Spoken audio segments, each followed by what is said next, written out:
All right, we are back here. We are in March, getting ready for Champ Week here. Selection Sunday, just under a week away at date of the podcast drop here. Joining us today to get us caught up here in the world of college basketball, the New York Post college hoops guy, Zach Brazil, a great friend of the podcast. Zach, welcome. How are you? Good, man. How's it going? Going pretty good. As a big college hoops guy, this season's been a lot of fun. I feel like this has been complete chaos, I think, since the tip back in November. Yeah. I mean, no question about it. I've been saying this for really since, early January that there isn't a team in the country that if they didn't make the second weekend, I'd be shocked. And I still feel that way. You have some obviously really good teams, in Alabama, Kansas, teams of that ilk, but I still feel that way. I think it's completely wide open. There isn't a team in the country, if they didn't make the second weekend, that would shock me. I think that's depth. That's also, there's no super team. It's to me, it has the potential just to be a fantastic tournament this year. Absolutely does here. And obviously, you watch a lot of college basketball here. You've seen a lot of teams here. Like, everybody you've watched, who would you say is the best team, like, right now as it records? Obviously, this could change in about, like, 3 days, but, like, just based on what you've seen thus far. I think the two best teams right now are Kansas and Alabama. You have to look at what Kansas has done in an absolute just bear of a conference in the Big 12.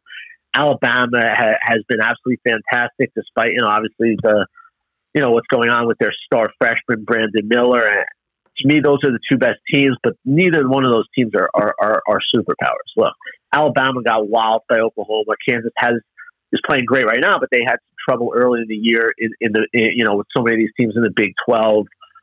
It's those are my two picks, but I'll say this.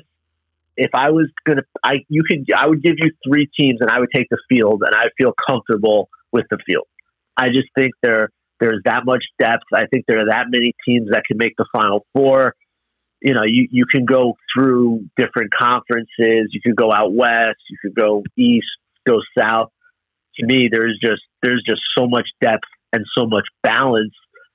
Look, Kansas is really good. They're going to be a one seed. They have the most quad one wins in the country. But their second round game, they're going to be playing a good team. I don't think you're going to be seeing second round games where the top seed is going to be winning by 25, 30 points. To me, it's just not going to happen. It's just there is part of it is a lot of the best talents aren't playing college basketball. You look at the draft. There are, I think, maybe 4 out of the top 5 projected guys aren't playing in the sport. I think that's part of it. I think part of it is the transfer portal, which has balanced things out somewhat. But for whatever the reason, to me, there isn't that line of demarcation where it's pretty clear who the 4 or 5 best teams in the country are. Yeah, absolutely here. And obviously, before we go local here, are there any sort of storylines, big picture, aside from the just general like craziness that really caught your attention? I know for me, I feel like just how insane the Big 12 has been my big storyline I've been watching. Yeah, look, I think you have the Big 12 just being ridiculous, and I think the Big 12 is going to be an absolute monster in this tournament. These are teams that have been beating each other up all year, and they're just going to be so battle-tested by the time the tournament comes. And then I think you look out west. I think you have some really, really good teams out west. Arizona, UCLA, even Gonzaga. I know people are down because Gonzaga might not be quite as good as it's been the last few years, but you never count out Gonzaga. We all know how great of a coach Mark Few is. Drew Timme is a fantastic player.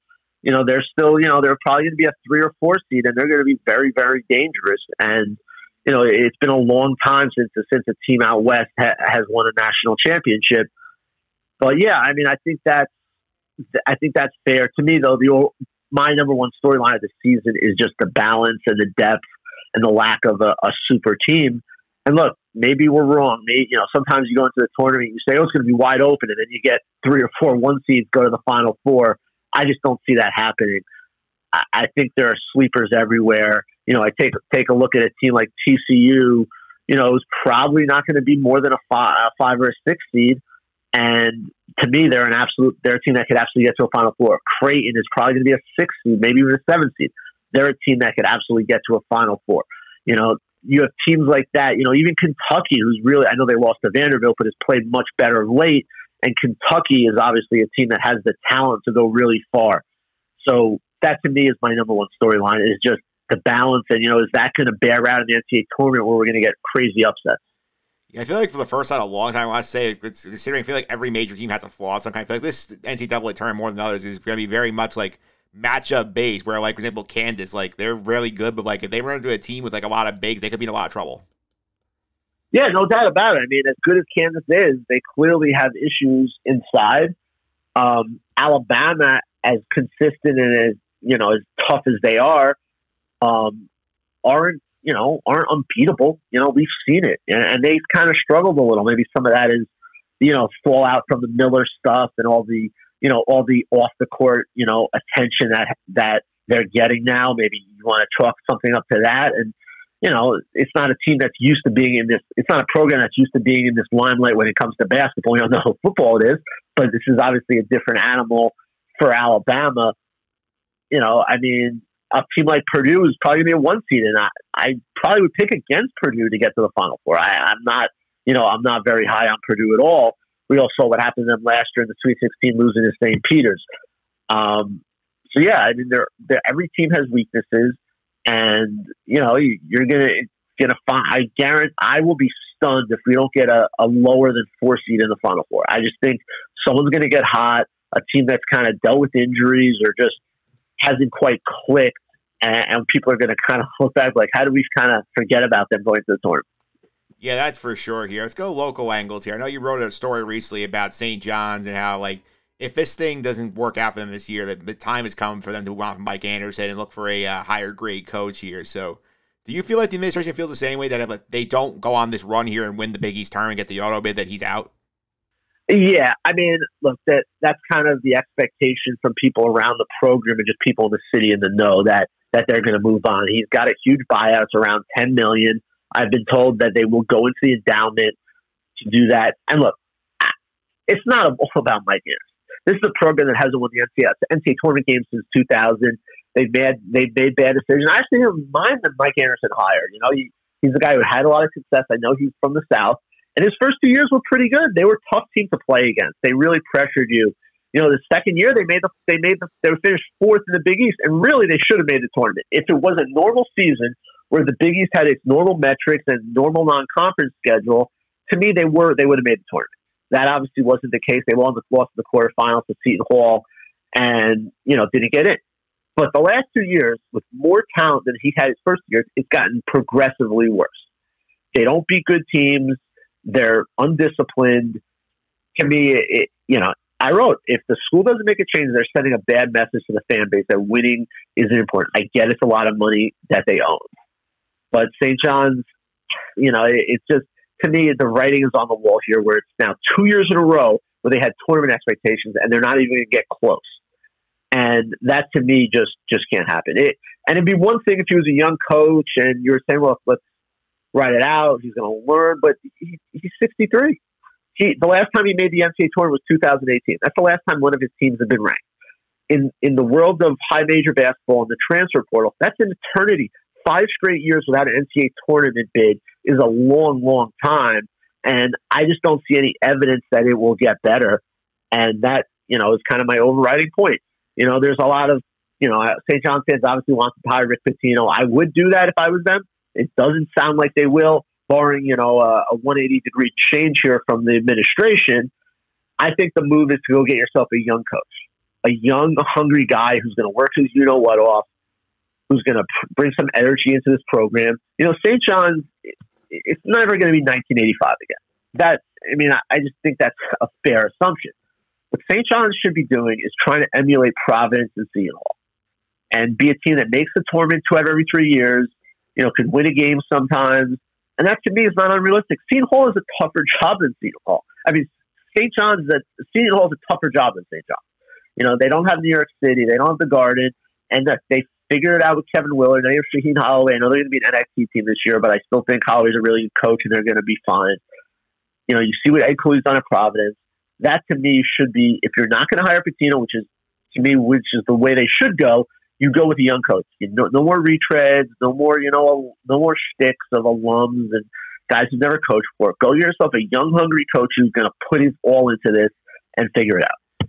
Yeah, I agree with that assessment here. And I think free advice from us, I think, in terms of, like, and they don't have to listen to us, obviously, because they make their own decisions here. But, like, whoever this new coach is, like, They really need to get out of this habit of scheduling like 6 like terrible like quad 4 games at home in non-conference. I feel like that's the pattern the Anderson years. They're never ready for conference play, I feel like. Yeah, I mean, that's fair. Now, look, next year's schedule is already approved. They have a home and home coming with Texas Tech. They're going to play them at the Garden. They're in the Charleston Classic, which is going to be a very good tournament next year. They're going to have Big East and Big 12. So right there, you have, I think, 6 high major tough games. Now, to me, the key with the schedule is don't fill it up with sub 300 teams. Fill it up with teams that are a little better and maybe in the 200s, maybe low 100s. But yeah, I mean, scheduling though to me is kind of is on the back burner. You got to find the right coach. They really don't have an identity. In Anderson's first 2 years, it was pressure and pressing and 40 minutes of hell. And the last 2 years, they've really gotten away from that. They really don't press you much. Their pressure is very inconsistent. The big thing with them this year is like you watch them; they'll give away a handful of possessions on each end of the floor, whether it's missed assignments, whether it's token pressure where they give up open threes, it's bad shot selection. Anyone can take any shot at any time, and unless you got like top 10 talent, that's just not going to win you games in the Big East. It's not going to happen. They need to make a change. I think they will. And this is, like I said, this is not to me, a strictly Mike Anderson thing. Yes, the last years he has not done a good job, but this is about the program over the last 2 decades just being a mess. It's about bad hires. It's about still having bottom rung facilities, and they got to fix that. And to me, the way you do that, if you're the quick fix is Pitino. I have no doubt that he would really be good here, that he would work, and obviously the guy does. That's all he does is he works and golf. But look, if you don't want to go that route, you hire a young, hungry guy who's going to really work, who's going to, kind of change the culture. And you hear things last year, the culture has not been good there. So it's going to be fascinating to see what direction they go in. They brought in a new president 2 years ago, Father Brian Shanley, who was the man who hired at Kuwait Providence. He was really who kind of turned around that program. Providence was really in a rut, and now they're obviously one of the best programs again in the Big East. And a big part of why they brought Father Shanley in is they wanted someone who really knew what he was doing to elevate this program. Basketball is so important at St. John's. It's a key for the university, and they really need to figure this out. Yeah, they do. And speaking of programs, trying to figure out right now, Seton Hall, year one of the Shaheen Holloway era. Obviously, they were in the bubble mixed about like a couple weeks ago. They've lost 5 of 6 as of date of recording here. It wasn't they need the auto bid here, but based on what you've seen out of them, how do you feel like year one for Holloway's going down there? Yeah, I mean, there have been some good moments. There have been some bad ones. Nothing has changed. Nothing I've seen this year has changed my opinion. And I think Shaheen Holloway is a terrific coach and is going to be great at Seton Hall. There really wasn't the talent there this year. Not having Alexis Yetna with a knee injury has been a killer. It's left really Tyrese Samuel out there on an island inside. You've had a lot of injuries. Now, Kadari Richmond, who was playing so well this year, is hurt. Dre Davis, the transfer from Louisville, has missed a lot of time, and he's been a very good player for them. They're going to be an NIT team, and that's really what I picked at the beginning of the season, and I think that would be a fine first year. I really do. I understand Seton Hall fans had crazy expectations after what Holloway did at St. Peter's, but just be patient. I have no doubt he's going to get things going there. I understand recruiting isn't great, but right now you go out, you keep a lot of this core, and you bring in a few guys from the portal, and Seton Hall could be a tournament team next year.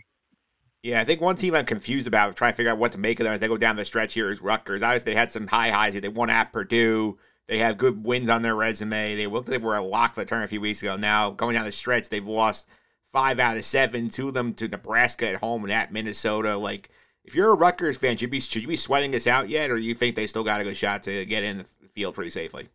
I still say they get in, but I can see them going to Dayton. They have a lot of bad losses. It is a weird resume because, like you mentioned, they have some great wins. Obviously, winning at Purdue is phenomenal, but they have 4 bad losses. They have 4 sub-quad 2 losses, which is a lot for a tournament team. That said, to me, the bubble is so weak. Rutgers metrics are still good. They have high-quality wins. I still think they're okay, but they can't. If they lose Sunday Northwestern and then lose their first game in the Big Ten tournament, then they could miss. Absolutely.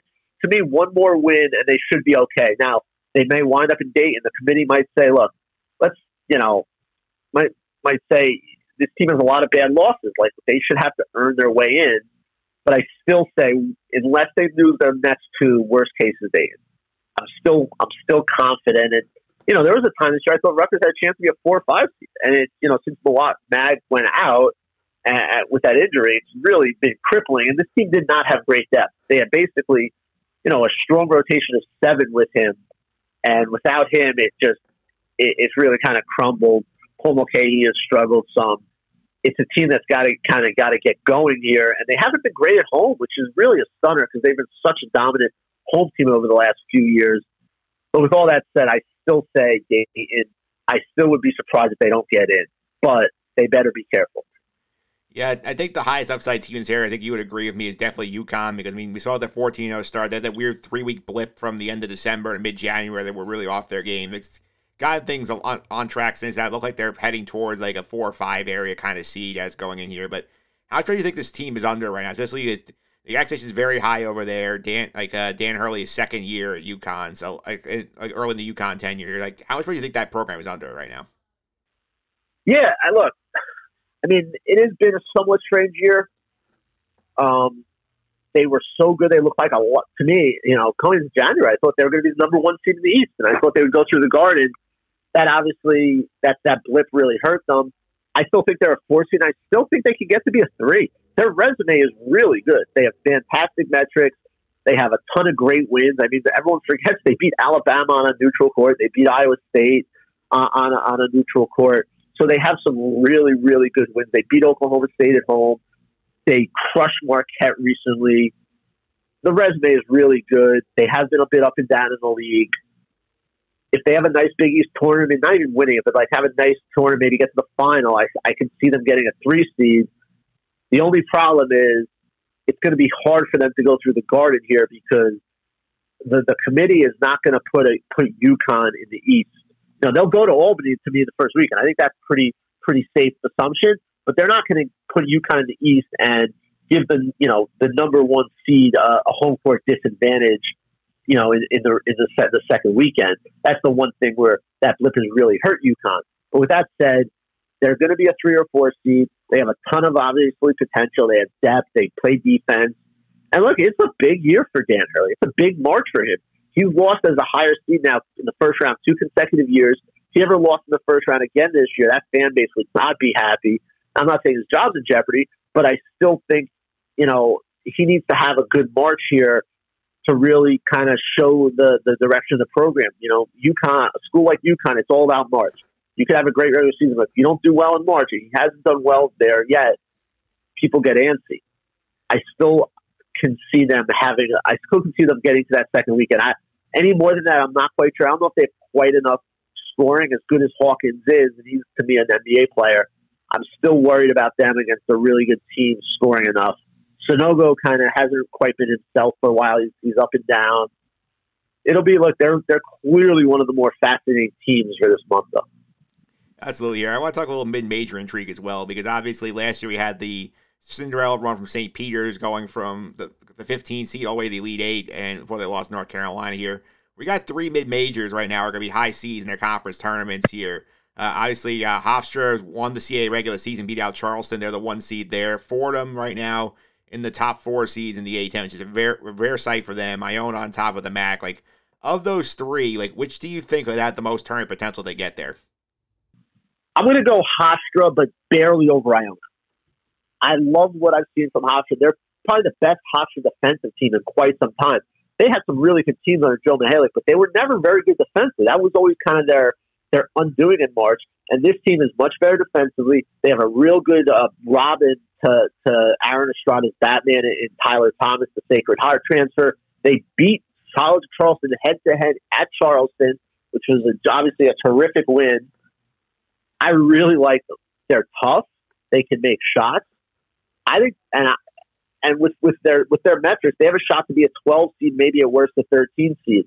And I like Iona too. Iona's been absolutely fantastic of late. They're not just beating teams in the MAC; they're blowing them out. I think this is a team that's going to be heavily motivated in that MAC tournament. Rick Pitino the other day was when he was asked about other jobs, was saying, we're putting in 12, 13-hour days here. These guys aren't concerned about anything they have past this month. So I really, really like both these teams. I think both these teams are making the NCAA tournament. I do. And I think both of them are going to have a shot to win a first-round game. Fordham has had a fantastic year. What Keith Ergo has done after Kyle Neptune left has been absolutely amazing. Most wins since, I believe, 1990-91, when they, under Nick Catchup, when they won 25 games. They're going to get the double bye if they win Saturday against Duquesne. It's a team that's really done, just completely surpassed expectations. That said, I just can't see them winning the Atlantic 10 tournament. VCU blitzed them at VCU recently. I think Dayton also beat them up at Fordham. And those are most likely to be the top two seeds. For Fordham to have to go through both those teams, I think they're asking too much. Now, it is at Barclays Center, so you're going to have a ton of Fordham alums. At least you should have. You should have 10,000 Fordham fans in that building. There's no excuse. If you're a Fordham fan, you've been waiting 3 decades for a team like this. Fill it up. But I just don't think this team is good enough offensively. They lost the other day at George Mason. They struggled with Loyola Chicago, the worst team in the Atlantic 10. I just am not a believer in them to score enough to beat both those teams. Now, could they get past one of them? Yes, they could. They're going to get a double bye if they win Saturday. Puts them in a good spot where you only have to win 3 games in 4 days, as opposed to having to win 4 or 5. I just think it's asking a bit too much out of them to win that tournament. Now, look, if someone like Dayton or VCU gets picked off early, that obviously helps things, and you never know. What I saw of VCU against Fordham and Dayton against Fordham, I just don't think Fordham is in the same league as those two teams. Yeah, I agree with that here. And the last question is, obviously, we got Champ Week coming up here. There are a lot of different ways you could go in terms of this. You could go look at some of the big leagues, say, can somebody make a run here? Seeding's on the line. What conference tournaments are you most excited for? Because obviously the Big East tournament figure is high on most people's list because it's right in this area, in the Garden. Yeah, look, I mean, the Big East will be fun, especially when you get to the quarters and the semis, and the league is really top heavy this year. You have 5 really good teams that are tournament locked, and then you have Villanova kind of lurking in the sleeper. Villanova's been really good lately. Justin Moore is playing like Justin Moore, which I'm stunned by. After he tore his ACL last year, I did not think he would play this year. I did not think he would even if he did come close to the player he is. They're clearly a potential bid stealer. And, look, the Big East is obviously interesting. I'm really interested in the CAA. I really am. I think you can see a Hofstra College Charleston final. That would be absolutely fantastic. The Big 12 is going to be an absolute treat. Just, when you have 80% of the league as tournament teams, it's just such a good league. And then maybe we get a third Gonzaga St. Mary's matchup, and they split the first 2, and those are just such fun teams to watch. They're so well coached. They're so disciplined. They run such good offense. St. Mary's is a phenomenal defensive team. That is one championship week game I really hope we get to see for the third time. Yeah, that'd be a lot of fun. I also am excited for the A-10 because you mentioned earlier, VCU and Dayton are the top teams in that league, but they have not looked great overall. I'll not be shocked that either of them gets picked up again, a completely out of left field winner in that league. Yeah, look, the A-10 is really interesting too because it's a 1-bid league. The winner of that league is on the tournament. No one else is, and that when you have that, kind of gives you that mid-major, low-major feel, and that is you're going to get such intensity, such passion. You would think the crowds would be good. Dayton travels so well. VCU travels well. Fordham is right here. The A-10 can be fun. I agree with that. I think the A-10 could be really fun. And if you ever got Fordham in the title game that Sunday, that would be. I'd be really interested to see what that atmosphere was like. Yeah, I hope we get some fun this week, Zach. Thanks for all the time. Really appreciate it. Before I let you go, people follow you on social media, keep up with your coverage of the New York Post. I'm on Twitter at NYPost_Brazil at BRAZILLE. Thanks for having me. Thanks again, Zach. Looking forward to following your coverage during the NCAA tournament. Hey, my pleasure. Thank you again.